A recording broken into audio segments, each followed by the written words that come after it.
아는 만큼 더 재미있고 깊이 있게 감상할 수 있는 법이지요. 국내에서는 잘 다뤄지지 않은 킹스맨 퍼스트 에이전트가 다루는 역사적 배경인 1차 세계대전과 영국 정보기관 창설의 역사에 대해서 알아보도록 하겠습니다. 2014년 개봉된 킹스맨 시리즈는 많은 팬들과 평론가들로부터 첩보 액션물 영화의 새로운 역사를 썼다는 평가를 받았습니다. 전편에서도 마찬가지로 이번 킹스맨 퍼스트 에이전트의 빌런들도 수백만 명의 목숨을 잃는 1차 세계대전을 통해서 본인들의 이득을 추구하려고 하고, 이러한 악행을 저지하기 위해서 주인공 옥스퍼드 공작과 그의 아들 콜라드가 킹스맨 조직원으로 고군분투를 합니다. 1차 세계대전이라는 실제 역사적 사건을 무대로 감독의 영화적 상상력이 가미된 이번 킹스맨 퍼스트 에이전트를 더 깊이 있게 이해하기 위해선 당시 1차 세계대전이라는 역사적 배경을 이해할 필요가 있습니다. 제국주의의 절정을 달리던 20세기 초 영국은 명실상부한 제국주의 열강의 끝판왕에 등극하며 해가 지지 않는 제국으로 세계를 호령합니다. 전 세계 모든 바다와 해협에서 유니언잭 깃발을 펄럭이며 영국 함선과 상선이 운항하고 있었고, 일본, 프랑스, 러시아와의 동맹관계로 인해서 기존 식민지 지역인 아프리카에 더해서 유럽아시아 지역에서의 헤게모니를 굳건히 지키고 있었습니다. 하지만 유럽 대륙에서는 독일 제국이 급속도로 세력을 확장하고 있었으며, 단순히 유럽 대륙을 넘어서 영국의 해군력까지 위협하며 대영 제국 중심의 세력 균형이 급격히 흔들리기 시작합니다.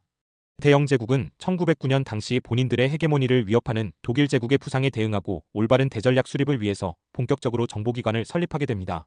이 정보기관은 1994년 정보기관법 제정 이전까지 존재 자체가 공식적으로 인정되지 않은 비밀기관으로 활동을 했습니다.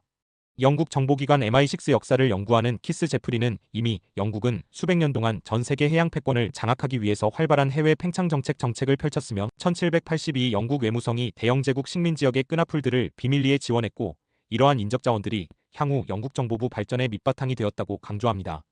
당시 영국의 언론과 대중문화 속에서 독일에 대한 위협이 얼마나 컸는지 작가 윌리엄 르퀴가 쓴 스파이 오브 저메니가 영국 헤게모니에 대한 독일 제국의 도전과 이들의 정보 요원들의 위험론을 부각시킵니다. 1909년 7월 이러한 독일 위협론에 대중들이 심하게 반응하는 것을 인지하고 당시 영국 수상 허버트 에스키스가 국방부위원회를 소집해서 비밀정보단체 설립을 지시합니다. 당시 독일의 해군력이 급부상하고 있었으며, 이와 더불어서 독일 군대의 무장력 또한 강화되고 있는 시점에서 영국 정보기관의 주요 역할 중에 하나가 독일의 침투에서 독일군의 무장 상태에 대한 정보 보고를 하는 것이었고, 이를 위해서 독일뿐 아니라 당시 독일의 동맹국이었던 오스트리아, 헝가리 제국 영토에도 침투합니다. 영화에서도 주인공 옥스퍼드 공작이 "우리는 영국 최초의 독립된 정보기관이다" 라는 대사가 나오는 것도 당시 영국이 주도하는 세력 균형을 깨려는 독일에 효과적으로 대항하기 위해서 오늘날 MI6의 전신이 되는 정보기관을 만스필드 커밍스를 주도로 만든 것과 비교해서 볼 수 있습니다. 퍼스트 에이전트에서도 주인공 옥스퍼드 공작이 비행기를 타며 등장하는 장면이 종종 나오는데, 감독이 의도했는지 아닌지 모르지만 영국의 초대 정보국 수장인 만스필드 커밍스 공 또한 얼리 어답터로 비행기 조종에 열광했다고 했으며, 비행기 조종 클럽의 장을 맡기도 했다고 합니다. 감독이 의도했든 하지 않았든 옥스퍼드 공과 만스필드 커밍스의 이러한 운송수단에 대한 애정과 열정이 유사해 보이는 지점이 눈길을 끕니다. 영화 속에서 정보 요원인 옥스퍼드 공과 콜라드를 조력하는 여성 폴리의 모습도 눈길을 끄는데요. 영화 속에서도 폴리 같은 여성이 킹스맨 정보조직 작전 수행 도움을 주었듯이, 초기 맨스필드 커밍스가 이끄는 정보조직에서 폴리처럼 전투력이 높지는 않지만 그들 나름대로의 역할을 통해서 여성들의 역할이 매우 컸다고 전해집니다. 당시 독일군이 벨기에로 쳐들어갔을 때 많은 수의 난민이 영국으로 들어오게 되고, 피난민이었던 가브리엘 패티가 커밍스 공이 이끄는 정보부에 들어가게 됩니다. 패티는 영국 정보부가 제공하는 스파이 양성소에서 훈련을 받은 후 다시 전선이 쳐지고 있는 유럽 대륙으로 돌아가게 됩니다. 가브리엘 패티는 민간인으로 위장해 독일군 점령 지역으로 들어가서 유용한 정보를 수집한 후 영국 정보부에 보고하기 시작합니다. 1915년 가브리엘 패티는 독일군이 후방에서 공경에 처해 있다는 정보를 입수하고 이를 영국 정보부에 보고합니다. 마담 블랑쉬 네트워크를 구축할 수 있었던 것도 독일군이 점령한 유럽 대륙 내 각기 다른 지역에 있었던 여성 노동자나 미망인들이 취합한 정보 조각들을 취합해서 독일군의 철도 이동 경로를 파악할 수 있었다고 합니다.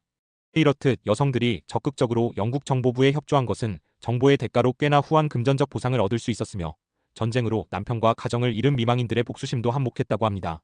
킹스맨 퍼스트 에이전트에서 메인 빌런으로 존재감을 보여주는 라스푸틴과 영국 정보조직의 관계는 역사적으로 어땠을까요? 역사 기록에서는 펠릭스 유스포프 공의 주도로 라스푸틴을 암살했다고 나와 있지만, 더 깊이 있게 들어가면 라스푸틴의 암살에는 영국 정보부의 역할이 존재했다는 것을 알 수 있습니다. 범죄사를 연구하는 영국의 리처드 갈린이라는 탐정은 오랜 기간 동안 탐사 및 연구를 한 결과 라스푸틴의 죽음에는 영국 정보부가 관여한 것 같다는 가설을 세웠고, 이것이 BBC 다큐멘터리로 방영된 적이 있습니다. 라스푸틴은 1916년 12월 47세의 나이로 잔혹한 방식으로 살해되었습니다. 1869년 시베리아 한 마을에서 태어났으며 비교적 방탕한 삶을 살았다고 합니다. 항상 술에 취해 있었고 도둑질도 일삼았다고 하는데요. 그가 수도원에서 몇 달 지내면서 방탕하게 살아온 자기 삶을 되돌아보기 시작하고 신경의 변화가 생기기 시작했다고 했으며 불가사의한 능력이 생기기 시작했다고 했습니다. 이후 시베리아에서 러시아 제국의 수도 상트페테르부르크로 1903년 도착하게 됩니다. 상트페테르부르크에 도착한 이래로 그는 사교계의 인싸로 등극하게 되고 그에 대한 명성은 페테르부르크 상류층 사교계를 넘어 황궁에서도 그에 대한 소식을 듣게 됩니다. 그가 처음 니콜라이 2세의 명을 받아 황궁에 도착했을 때 그는 금세 왕족들의 환심을 사게 되고 정기적으로 왕실의 초대를 받아 황궁을 드나듭니다. 당시 니콜라이 2세와 왕비는 후계자 알렉세이 황태자가 혈우병을 앓고 있는 것으로 인해 근심이 깊었는데 알렉산드라 황후는 라스푸틴의 신비한 힘이 황태자를 치료할 수 있다고 믿었다고 합니다. 황태자가 심하게 병을 앓아서 혼수 상태에 빠져 의사들도 손을 못 쓰고 있을 때 라스푸틴이 나타나서 황태자를 돌보았고 황태자의 혈우병은 치료되었다고 합니다. 알렉세이 황태자의 병을 치료한 계기로 니콜라이 2세와 알렉산드라 황후는 라스푸틴을 맹목적으로 신봉하고 라스푸틴의 말과 행동이 단순히 황실이나 사교계의 가십거리를 넘어서 러시아 제국의 국내 정책과 대외 정책을 좌지우지하는 지경에 이릅니다. 황실을 등에 업고 기세등등하며 온갖 사치와 향락을 누리는 라스푸틴과는 대비되게 러시아 국내 일반 평민들의 상황은 극도로 악화되었으며 혁명이 터지기 일보 직전이었습니다. 당시 러시아 민중과 귀족들이 접하는 잡지나 신문에서 라스푸틴을 어둠의 힘을 가진 사제로 묘사했다고 했을 정도로 라스푸틴의 비범함은 공포의 대상이자 혐오의 대상으로 묘사되었습니다. 당시 러시아는 1차 세계대전에 참전해서 동부전선에서 독일군과 싸우고 있었는데 독일군의 전력이 워낙에 막강해서 일전일퇴의 상황이 거듭되었고 전쟁은 교착 상황에 빠지게 됩니다. 황제 니콜라이 2세는 직접 동부전선으로 가 전쟁을 지휘했는데 당시 황제가 자리를 비운 사이 라스푸틴은 황후에게 접근해서 오지랖 아닌 오지랖을 부리기 시작합니다. 그는 황후에게 의미 없는 전쟁에 참여해서 죄 없는 러시아인들의 목숨을 잃게 해서는 안 된다라며 지금 당장 전쟁을 끝내고 독일과 평화협정을 맺어야 한다고 말합니다. 이렇게 전쟁이라는 주요한 사항에서도 개입하는 라스푸틴을 보고 본인들의 영향력과 정치력을 잃을 것을 염려한 황실 귀족들이 라스푸틴을 제거할 음모를 꾸미고 펠릭스 유스포프 공을 중심으로 라스푸틴 암살 계획을 세웁니다. 리차드 갈리는 러시아 법의학 연구자 자르노프 교수의 말을 인용해서 라스푸틴의 부검 사진에서 각기 다른 사이즈의 총탄 구멍이 발견되는데 라스푸틴의 머리에 적중한 총알 흉터를 보았을 때 이것은 영국제 웨블리 455번 총이라는 사실을 강조합니다. 즉 라스푸틴을 암살하기 위해서 독이 든 케이크를 먹였지만 그것이 실패로 끝나자 유스포프공과 동료들이 라스푸틴에게 총을 갈기고 라스푸틴이 쓰러졌을 때 마지막 라스푸틴의 뚝배기를 깬 것이 영국 요원인 오스왈드 라이네르라는 주장입니다. 라스푸틴의 암살 계획을 주도한 유스포프공의 회고록에서 오스왈드 라이네르라는 영국인이 등장합니다. 이 남자는 러시아의 동태를 파악하기 위해 파견된 영국의 비밀 요원이었으며 라스푸틴의 암살 계획 당시 유스포프공과 같은 자리에 있었다고 합니다. 왜 영국 정보부는 라스푸틴의 존재를 신경 썼을까요? 당시 러시아군이 동부전선에서 독일군과 싸워줌으로 인해서 서부전선에서 영국과 프랑스가 전열을 정비할 시간을 벌어줬는데 만약 라스푸틴의 의도대로 러시아가 독일과 휴전협정을 맺으면 동부전선에서 싸우는 막강한 전력의 독일군들이 서부전선으로 이동할 것이고 독일을 상대로 몸빵을 제대로 해주고 있는 러시아 군대가 없어지면 그 피해는 고스란히 영국에 갈 것이기에 라스푸틴의 말대로 러시아가 전선에서 이탈하는 상황을 막아야만 했습니다. 실제로 마이클 스미스라는 기자는 만스펠드 커밍스 국장이 러시아에 있는 3명의 요원에게 라스푸틴 암살을 지시했다는 기사를 실기도 했습니다. 또한 유스포프공은 본인의 정기에서 라스푸틴 암살 당일 오스왈드 라이네르와 같이 있었다라고 적고 있으며 황제 니콜라이 2세도 영국인 오스왈드 라이네르가 이전부터 극도로 라스푸틴에 관심을 보였다고 했습니다. 러시아에서 임무 완수 후 영국에 도착하자마자 오스왈드 라이네르가 러시아에서 작성한 문서들을 불태웠던 것도 의심이 가는 정황이기도 합니다. 1916년 러시아에 파견된 요원이 쓴 보고서에서도 어둠의 힘이 제거됨으로 인해서 우리의 미션은 완수되었다.